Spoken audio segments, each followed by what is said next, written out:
हम सब विश्व के महानतम दार्शनिकों में से एक सुकरात को भली भांति जानते हैं। एक बार वे अपने शिष्यों के साथ में बैठे हुए कुछ चर्चा कर रहे थे। तभी वहां एक ज्योतिषी आ पहुंचा। वह सबका ध्यान अपनी ओर आकर्षित करते हुए बोला, मैं ज्ञानी हूं। मैं किसी का चेहरा देखकर उसका चरित्र बता सकता हूं।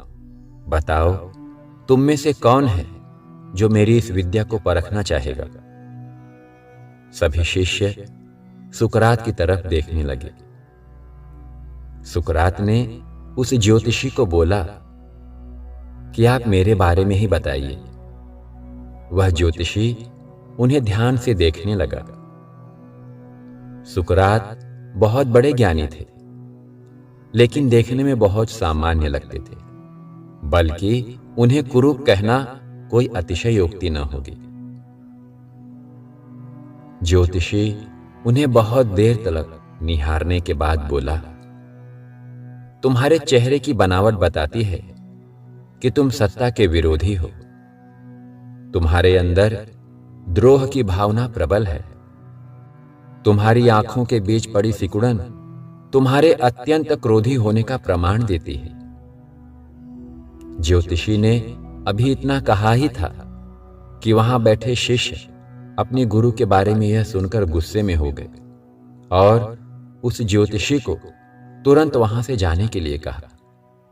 परंतु सुकरात ने उन्हें शांत करते हुए ज्योतिषी को अपनी बात पूरी करने के लिए कहा।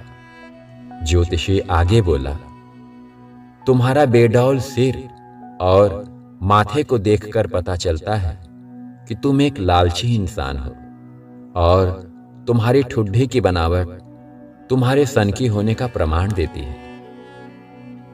इतना सुनकर शिष्य और भी क्रोधित हो गए, पर इसके उलट सुकरात प्रसन्न हो गए और ज्योतिषी को इनाम देकर विदा किया।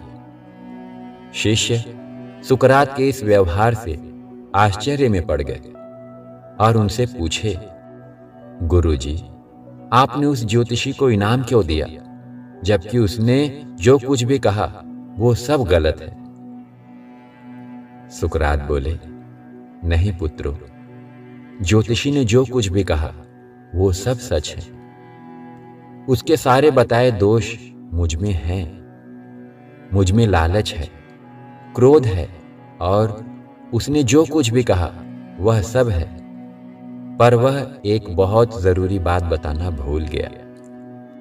उसने सिर्फ बाहरी चीजें देखी और मेरे अंदर के विवेक को नहीं आंक पाया, जिसके बल पर मैं इन सारी बुराइयों को अपने वश में किए रहता हूं। बस यहीं पर वह चूक गया।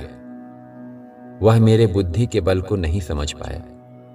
सुकरात ने अपनी बात पूर्ण की। वास्तव में बुराइयां हर इंसान में होती है।